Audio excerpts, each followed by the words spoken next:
அண்மை செய்தி. தமிழ்நாட்டில் சட்டம் ஒழுங்கு சந்தி சிரிக்கிறது என எதிர்க்கட்சித் தலைவர் குற்றம் சாட்டியுள்ளார். கூடுதல் விவரங்களை நமது தலைமைச் செய்தியாளர் ஜெயக்குமார் வழங்க கேட்கலாம். ஜெயக்குமார், வணக்கம். முழுமையான விவரங்கள் என்ன?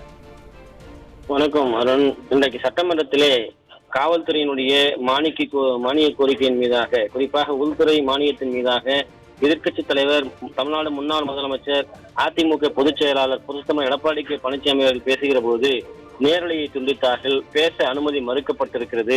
இதனையடுத்து அனைத்து இந்திய அண்ணா திராவிட முன்னேற்ற கழகத்துடைய பொதுச் செயலாளர், சட்டமன்ற எதிர்க்கட்சித் தலைவர் புரட்சித்தலைவர் எடப்பாடி கே பழனிசாமி தலைமையில் சட்டமன்ற உறுப்பினர்கள் அனைவருமே தொடர்ந்து அவையிலே முழக்கமிட்டார்கள்.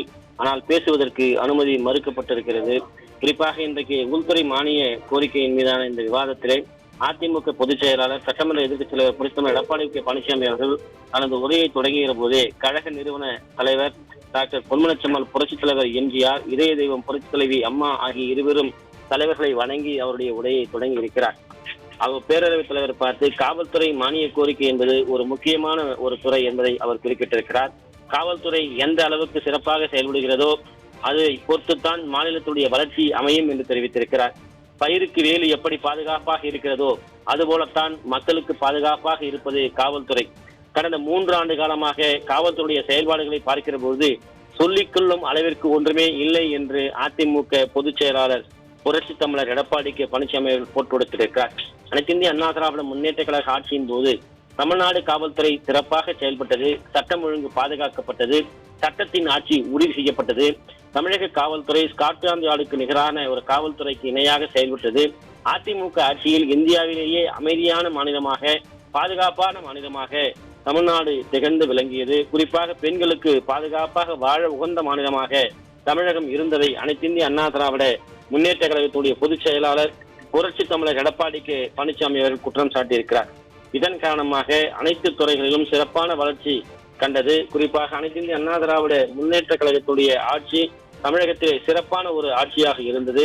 இன்றைக்கு அதிமுகவுடைய பொதுச் செயலாளர் அவையிலே பேசுவதற்கு தொடர்ந்து அனுமதி மறுக்கப்பட்ட நிலையிலே அங்கே அவர்கள் கூச்சல் முழக்கமிட்டார்கள். தொடர்ந்து அவையிலே பேச அனுமதிக்க வேண்டும் என்று வற்புறுத்தினார்கள். ஆனால் நேரலை என்பது தொடர்ந்து துண்டிக்கப்பட்டிருக்கிறது. தமிழகத்திலே இருக்கக்கூடிய அனைத்து துறையினுடைய வளர்ச்சி என்பது சிறப்பான வளர்ச்சி கண்டதாக அதிமுக ஆட்சி காலத்திலே தமிழகம் இருந்திருக்கிறது. இந்திய அளவில் 100க்கும் மேற்பட்ட மத்திய அரசுடைய தேசிய விருதுகளை அதிமுக அரசு பெற்றது என்பதை சுட்டிக்காட்டியிருக்கிறார். ஆனால் இன்றைக்கு காவல்துறையினுடைய செயல்பாடுகள் திருப்திகரமாக இல்லாத காரணத்தினால் இந்த ஆட்சியில் கடந்த 3 ஆண்டுகளில் அனைத்து விதமான போதைப் பொருள்களும் தமிழகத்திலே நடமாட தொடங்கிவிட்டது. பெண்களுக்கு எதிரான குற்றச் செயல்கள், கொலை, கொள்ளை, அதே போன்று தனியாக வசிக்கும் முதியோர்கள் மீது கொலைவெறி தாக்குதல் நடத்தி கொள்ளையடித்தல், நீதிமன்ற வளாகத்திலேயே படுகொலை போன்ற பல்வேறு குற்ற நிகழ்வுகள் நாளுக்கு நாள் அதிகரித்துக் கொண்டே இருக்கிறது என்று இன்றைக்கு எதிர்க்கட்சித் தலைவர் புரட்சி தமிழர் எடப்பாடி கே பழனிசாமி அவர்கள் குற்றம் சாட்டியிருக்கிறார். இந்த நிலையில் காவல்துறை இருவேறு விதமாக செயல்படுகிறது என்றும், வேண்டப்பட்டவர்களுக்கு ஒரு மாதிரியாகவும் வேண்டாதவர்களுக்கு ஒரு மாதிரியாகவும் காவல்துறை செயல்படுவது என்பது அப்பக்கமான ஒன்று என்று அதிமுக பொதுச் செயலாளர் புரட்சி தமிழர் எடப்பாடி கே பழனிசாமி அவர்கள் குற்றம் சாட்டியிருக்கிறார். காவல்துறை என்பது நடுநிலையோடு செயல்பட வேண்டும், அதுதான் நல்லாட்சிக்கு அடையாளம் என்று தெரிவித்திருக்கிறார். குற்றச் செயலில் ஈடுபடுவர்கள் மீது கடுமையான தண்டனை எடுக்கப்பட வேண்டும் என்பதில் எனக்கு மாறுபட்ட கருத்து கிடையாது என்று தெரிவிக்கக்கூடிய எதிர்க்கட்சித் தலைவர் எடப்பாடி கே பழனிசாமி அவர்கள் அதே நேரத்தில் குற்றங்களை குறைக்க முன்னெச்சரிக்கை நடவடிக்கை எடுத்தாலே பெருமளவு குற்றங்கள் குறைந்துவிடும். ஆனால் இந்த ஆட்சியில் அதுபோன்று எந்த விதமான முன்னெச்சரிக்கை நடவடிக்கையும் எடுக்கவில்லை என்பதை அவர் குற்றச்சாட்டாக தெரிவித்திருக்கிறார்.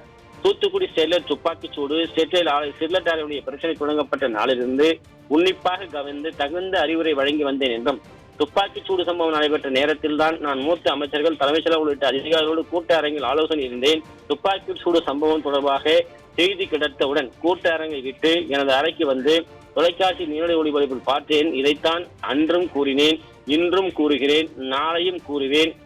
அதாவது தடை உத்தரவு போட்ட நிலையில் அதை மீறி ஆர்ப்பாட்டம் செய்தவர்கள் அப்போது எம்எல்ஏ மற்றும் தற்போதைய சமூக நலத்துறை அமைச்சர் என்பதை அனைத்து இந்திய அண்ணா திராவிட முன்னேற்ற கழகத்துடைய பொதுச் செயலாளர் புரட்சி தமிழர் எடப்பாடி கே பழனிசாமி அவர்கள் சுட்டிக்காட்டியிருக்கிறார். 1969 70ஆம் ஆண்டில் நிதி கோரிக்கையின் போது 15/3/1969 அன்று நடைபெற்றது. அப்போது அன்றைய முதலமைச்சர் திரு மு கருணாநிதி அவருடைய தலைமையில் காவல்துறை மானியத்தை சமர்ப்பித்து தீர்மானத்தை நிறைவேற்றி தர கோரினார்கள். பல கட்சிகள் சேர்ந்து 11 உறுப்பினர்கள் பேசுகின்றனர். கடைசியாக கருத்திருமன் என்பவர் எதிர்க்கட்சி தலைவர் பேசுகையில் திமுக அரசை மிக கடுமையாக விமர்சித்து பேசுகிறார். அப்பிறகு அப்போதைய முதலமைச்சர் திரு கருணாநிதி பதிலளிக்கையில், ஒரு போராட்டத்தை தொடங்கினால் திமுக சர்க்கார் என்ன காவல்துறை என்ன சும்மா இருக்குமா என்று கேள்வி எழுப்புகிறார். அப்போது காவல்துறையுடைய கை என்ன செய்யும், பூவையா பறித்துக் கொண்டிருக்கும் என்று பேசுகிறார். தொடர்ந்து அப்போதைய முதலமைச்சர் கருணாநிதி பதிலளிக்கையில், முந்தைய காங்கிரஸ் அரசின் போது நடைபெற்ற குற்றச் செயல்கள் அதே போன்று தற்போதைய அரசில் நடந்ததை குறிப்பிட்டு ஒப்பிட்டு பேசினார். மற்ற மாநிலங்களில் நடைபெற்ற குற்றங்களை துப்பாக்கி சூடு பற்றியும் பேசுகிறார்கள். தொடர்ந்து கருணாநிதி பேசுகிற போது துப்பாக்கி பிரயோகங்கள் நடத்துவதை பற்றி பேசுகிறார். துப்பாக்கி பிரயோகத்தை பொறுத்தவரையில் சூக்கில், அதாவது கொள்கையில் தான் கடைபிடிக்கப்படுகிறது, கடைசியில் முயற்சியாகத்தான் கொள்ள வேண்டும். அப்படி கருதுகிற போது உயிரிழப்பு ஏற்படுமே, ஆனால் போலீசுக்கு அதற்கும் பொறுப்பல்ல.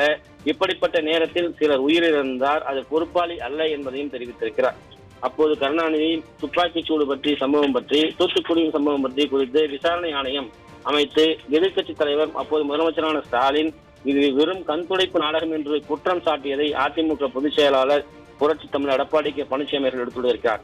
அப்படி என்றால் திமுக ஆட்சி காலங்களில் ஓய்வு பெற்ற நீதிபதிகள் தலைமையில், வருவாய் கோட்ட ஆட்சியர் தலைமையில் விசாரணைக்கு உத்தரவிடப்பட்டதும் வெறும் கண்துடைப்பு தானா என்று கேள்வி எழுப்பியிருக்கிறார்.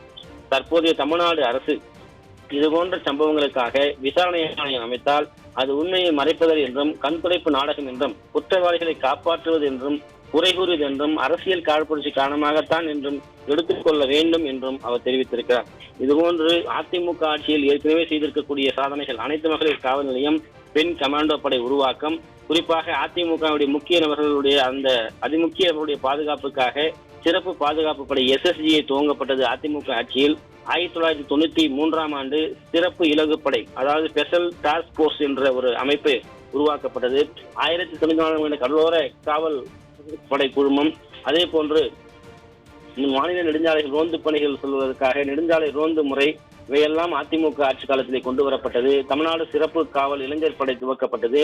அதே போன்று கணினி வழி குற்றங்களை தடுப்பதற்காக, சமாளிப்பதற்காக கூடுதல் காவல்துறை இயக்குநர் தலைமையிலே ஒரு பிரிவு ஏற்படுத்தப்பட்டது. இந்தியாவிலேயே முதல் முறையாக பெண் மற்றும் குழந்தைகளுக்கு குற்ற தடுப்பு பிரிவு, அதே போன்று பெண் காவலன் செயலி என்கிற செயலி மூலமாக பெண்கள் மற்றும் முதியோருடைய பாதுகாப்பை உறுதி செய்தல், காலி பணியினை நிரப்புவது, பதவி உயர்வு போன்றவற்றில் நேரடியாக எப்படிப்பட்ட நிலையெல்லாம் அதிமுக அரசு உருவாக்கியது என்பதை அதிமுக பொதுச் செயலாளர் புரட்சி தமிழர் எடப்பாடி கே பழனிசாமி தெரிவித்திருக்கிறார். சீருடை பணியாளர் தேர்வு வாரியம் அமைக்கப்பட்டது. 1991ஆம் ஆண்டு முதல் சிறைத்துறை மற்றும் தீயணைப்புத்துறைக்கான தனியான இந்த தேர்வு வாரியம் அமைக்கப்பட்டதையும், அதே போல அதிமுக ஆட்சி காலத்தில் காவலர்களுக்கு முறையாக பதவி உயர்வு அளிக்கப்பட்டது. 61,308 பேர் பதவி உயர்வு வழங்கப்பட்டதையும் தெரிவித்திருக்கிறார். 2011 19 வரை 38,288 இரண்டாம் நிலை காவலர்கள், 1,528 உதவி ஆய்வாளர்கள், 133 காவல்துறை துணை கண்காணிப்பாளர்கள் பணியமர்த்தப்பட்டதையும், அதிமுக ஆட்சி காலத்தில் 10,000 காவலர்கள் பணியிடங்களும் 1000 உதவி ஆய்வாளர்களுடைய பணியிடங்கள் நிரப்புவதற்கான நடவடிக்கை எடுக்கப்பட்டது. இதனால்தான் காலி பணிகளுடைய எண்ணிக்கை மொத்தமாக 2% குறைந்ததையும் அவர் பட்டியலிட்டிருக்கிறார். அனைத்து இந்திய அண்ணா திராவிட முன்னேற்ற கழகம் காவல்துறையில் எப்படியெல்லாம் முன்னணிப்போடு செயல்பட்டதோ அதனால்தான் குற்றங்கள் குறைந்ததையும் அவர் தெரிவித்திருக்கிறார். தமிழ்நாடு காவல்துறையில் காவல் பணியாளர்களுடைய எண்ணிக்கை 2025-26ஆம் ஆண்டு கொள்கை வேர்ப்பு குறிப்பின்படி ஏற்பட்டுள்ள காவல் பணியாளர்கள் எண்ணிக்கை, அதாவது 1,33,198. ஆனால் இதில் எவ்வளவு பேர் பணியில் உள்ளனர் மற்றும் எவ்வளவு காலி பணியிடங்கள் உள்ளது என்பதை முதல்வர்களுடைய பதிவுரையை தெரிவிக்க வேண்டும் என்று தெரிவித்திருக்கிறார். ஒவ்வொரு ஆண்டும் உத்தேச காலி பணியிடங்கள் ஏற்ப முன்கூட்டியே காவலர் தேர்வு செய்து பயிற்சி அளித்து பணி ஓய்வு பெறக்கூடிய நாளிலே காலி பணியிடத்தை உடனடியாக நிரப்பலாம் என்றும் தெரிவித்திருக்கிறார். ஆனால் தற்போது அந்த திமுக ஆட்சியில் அதையெல்லாம் பின்பற்றவில்லை. காவலர் ஓய்வு பெறுகிற போதே அந்த காலி பணியிடங்கள் நிரப்பப்பட முடியாத ஒரு நிலை இருக்கிறது. காவலர்களுடைய பணிச்சுமை அதிகரித்திருக்கிறது. இதனால் குற்றங்கள் கண்டுபிடிப்பதில் தொய்வு ஏற்படுவதாக எதிர்க்கட்சி தலைவர் புரட்சி தமிழர் எடப்பாடி கே பழனிசாமி அவர்கள் குற்றம் சாட்டியிருக்கிறார். சீருடை பணியாளர் தேர்வு வாரியம் மூலமாக சார்பு ஆய்வாளர்கள், தீயணைப்புத்துறை அதிகாரிகள் என காலி பணியிடங்கள் 2024ஆம் ஆண்டு ஜூன் மாதம் அறிவித்தபடி, அதாவது ஜூன் மாதம் மார்ச் மாதமே அவர்களது வலைதளத்தில், அதாவது அபிஷியல் வெப்சைட்டில் தெரிவிக்கப்பட்டிருந்தது. இந்த தகவல் வலைதளத்தில் இருந்து நீக்கப்பட்டு விட்டது. ஓராண்டுகள் கழித்தும் கூட தற்போது இந்த பதவிகளுடைய அறிவிப்பு வெளியிடப்படவில்லை. அதிகபட்சமாக வயதை கடந்து விட்டார்கள் என்கிற பலர் தேர்வில் பங்கு பெற இயலாத சூழ்நிலை ஏற்பட்டிருக்கிறது. எனவே இந்த அறிவிப்பு 20% துறை ஒதுக்கீட்டின்படி விண்ணப்பித்தவர்கள் உச்ச வயது வரம்பிற்கான குருஷியல் ஸ்டேட், அதாவது 1/7/2027 புதிதாக விண்ணப்பங்களுக்கு குருஷியல் டேட் என்று சொல்லக்கூடிய 1/7/2022 படி முரண்பாடுகள் இல்லாமல் அனைவருக்கும் நிர்ணயித்தல் யாருக்கும் பாதிப்பு ஏற்படாத வண்ணம் இருக்க வேண்டும் என்பதை தெரிவித்திருக்கிறார்கள். குறிப்பாக காலி பணியிடங்களை நிரப்புவதில் காவலர்களுடைய பணிச்சுமை, காவலுடைய மனநலன், உடல் நலன் இப்படி பல்வேறு பிரச்சனைகள் ஏற்படக்கூடிய நிலை இருக்கும். எனவே காவல்துறை காலி பணியிடங்களை உடனடியாக நிரப்ப வேண்டும் என்று அனைத்து இந்திய அண்ணா திராவிட முன்னேற்ற கழகத்துடைய பொதுச் செயலாளர் புரட்சி தமிழர் எடப்பாடி கே பழனிசாமி அவர்கள் வலியுறுத்தியிருக்கிறார்கள். மன அழுத்தமுள்ள காவல்துறை அதிகாரிகளுக்கு அதிமுக ஆட்சி காலத்தில் மலவள பயிற்சி அளிக்கப்பட்டது. பெங்களூரில் இருக்கக்கூடிய நிமான்ஸ் என்கிற நிறுவனத்தின் மூலமாக இந்த பயிற்சி அளிக்கப்பட்டதையும் அவர் தெளிவுபடுத்தியிருக்கிறார். இப்பயிற்சி தொடர்ந்து வழங்கப்படவில்லை என்று தெரிய வருகிறது என்றும் காவலாளர்களுடைய மனநலனுக்காக முன்னுரிமை அளித்து மீண்டும் மன வளர்ச்சி பயிற்சி வழங்க வேண்டும் என்று வலியுறுத்துவதாக சட்டமன்ற எதிர்க்கட்சித் தலைவர் புரட்சி தமிழர் எடப்பாடி கே பழனிசாமி அவர்கள் தெரிவித்திருக்கிறார். அரசு துறையில் 50.50 லட்சம் வேலை வாய்ப்புகள் உள்ளதாகவும் வாக்குறுதி 187 படி திமுக அரசு அலுவலகங்களில் 3,50,000 காலி பணியிடங்கள் நிரப்பப்படும் என்று கூறிவிட்டு வாக்கு 188 தமிழகத்தில் உள்ள நீர்நிலைகள், ஆறுகள், குளங்கள், ஏரிகள், ஓடைகள் உள்ளிட்ட நீர் வளங்கள், வனம் உள்ளிட்ட இயற்கை வளங்களை பாதுகாக்கவும் கண்காணிக்கவும் 75,000 இளைஞர் பணி அமர்த்தப்படுவார்கள் என்று தெரிவித்தார்கள். வாக்கு எண் 189 சாலைகள், பாலங்கள் உள்ளிட்ட பொது சொத்துக்கள் பாதுகாக்கப்படும் பணிகளில் 75 சாலை பணியாளர்கள் நியமிக்கப்படுவார்கள் என்று தெரிவித்தார்கள். இவையெல்லாம் என்ன ஆனது என்கிற நிலையை இன்றைக்கு அதிமுக பொதுச் செயலாளர் புரட்சி தமிழர் எடப்பாடி கே பழனிசாமி கேள்வி எழுப்பியிருக்கிறார். நிதிநிலை அறிக்கை 2025-26 பக்கம் 136 படி 4 ஆண்டுகளில் 57,000 பேர் பணி நியமனம் செய்யப்பட்டுள்ளதாக கூறியுள்ளீர்கள். இது இதர துறைகளில் 21,868 பேர் பணியிடம் நியமனம் செய்யப்படுவதாக கூறியுள்ளீர்கள். 5 ஆண்டுகளில் 3,5 லட்சம் பேர் பணி நியமனம் செய்யப்படும் என்று அறிவித்து இதுவரை 78,800 பேர் மட்டுமே பணி நியமனம் செய்யப்பட்டுள்ளனர். மேலும் இந்த ஆண்டு 40,000 பேர் நியமிக்கப்பட உள்ளதாக தெரிவிக்கப்பட்டிருக்கிறது. ஆனால் தற்போது தமிழ்நாடு அரசு பணியாளர் தேர்வாணையம் அறிவித்திருக்கிற குரூப் 4 அந்த பணிகளுக்கு சுமார் 3,935 பேர் மட்டுமே தேர்ந்தெடுக்கப்படுவதாக அறிவித்துள்ளார்கள். அரசு சுமார் 80,000 நபர்களை பணியமர்த்தினாலும் கடந்த 4 ஆண்டுகளில் ஒவ்வொரு பெற்றோருடைய எண்ணிக்கை 50,000க்கு மேலே இருந்திருக்கும். எனவே ஓய்வு பெற்றோருடைய எண்ணிக்கை 50,000க்கு மேலே இருந்திருக்கும். காலி பணியிடங்கள் தொடர்ந்து 3,50,000 லட்சமாக தொடரும். எனவே திமுக தேர்தல் அறிக்கையை முற்றிலுமாக நிறைவேற்றவில்லை என்பதைத்தான் இது காட்டுவதாக அவர் தெரிவித்திருக்கிறார். சிசிடிவி கேமராக்கள் மற்றும் அந்த உட்சுற்று கேமராக்கள் எல்லாம் மிக மோசமான நிலையில் இருப்பதை அவர் சுட்டிக்காட்டியிருக்கிறார். இப்படி தொடர்ந்து திமுக ஆட்சியினுடைய அவலங்களை அனைத்து இந்திய அண்ணா திராவிட முன்னேற்ற கழகத்தினுடைய பொதுச் செயலாளர் புரட்சி தமிழர் எடப்பாடி கே பழனிசாமி அவர்கள் பட்டியலிட்டு இன்றைக்கு சட்டமன்றத்திலே பேசுகிற போது ஆளுகிற அரசு சட்டமன்றத்தில் ஜனநாயகத்தை குழிதோண்டி புதைக்கும் விதமாக நேரலையை துண்டித்து உச்சகட்ட ஜனநாயக படுகொலையில் ஈடுபட்டிருப்பது குறிப்பிடத்தக்கது. கூடுதல் விவரங்களுக்கு நன்றி ஜெயக்குமார்.